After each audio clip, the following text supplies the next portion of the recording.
you're like an athlete. You're an athlete. Yeah. You're in shape, right? You're not going to have a reaction in your body like somebody who doesn't take care of themselves. Right. So, I don't believe in emotional intelligence. I think it's useful, but I'm more interested in emotional fitness, because intelligence is a capability.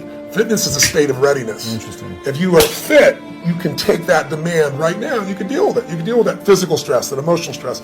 Same thing's true with psychological fitness, emotional fitness, right? So I'm pretty fit, and part of that is not because I'm so smart. Part of it is that I've taught this for decades. I remember I had a woman who came to one of my seminars in, I don't know, early 80s probably, and she would run in this room, 10,000 people. I think it was, she went a couple of 10,000 person events, and she would get in this front row and fight her way through there. And she'd jump and go for it. And at one break, she came up to me, I was signing a book for her, and she says, she goes, Mr. Robbins, I've seen you at like 8 of these. She goes, I've seen you like when you're really, I know, I can hear your voice, you're hurting, or you haven't slept. And she goes, you always seem to be so up all the time. How come you're so up? And I said, well, part of it is I attend all these seminars. So I'm teaching it. So there's a fitness of that. But there's also, I've buried 3 fathers and 1 mother, and, that affects your life. I've had a physician look me in the eye and say, you have a tumor in your brain.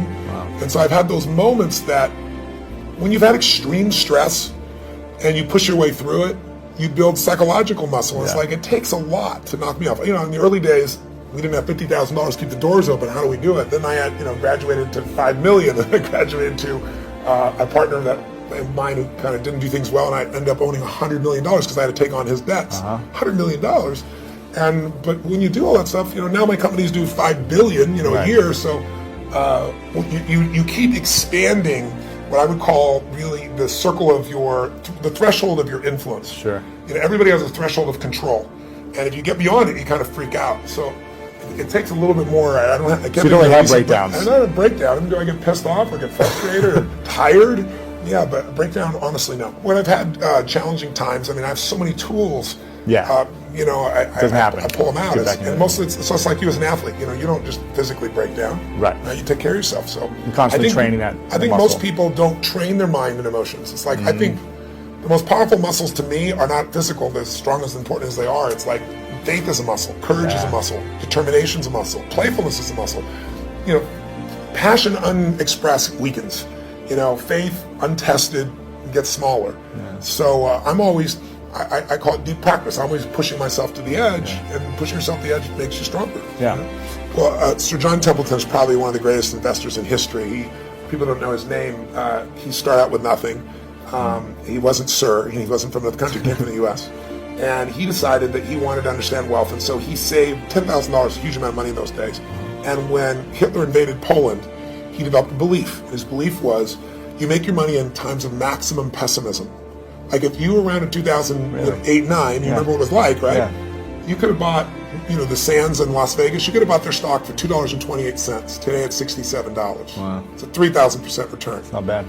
You could have bought Citibank for less than $1, right? So people in those times, he understood that, and so what he did was, and everybody thought the world was going to end, he took $10,000, he bought every stock on the New York Stock Exchange that was $1 or less, including companies everybody thought were going bankrupt.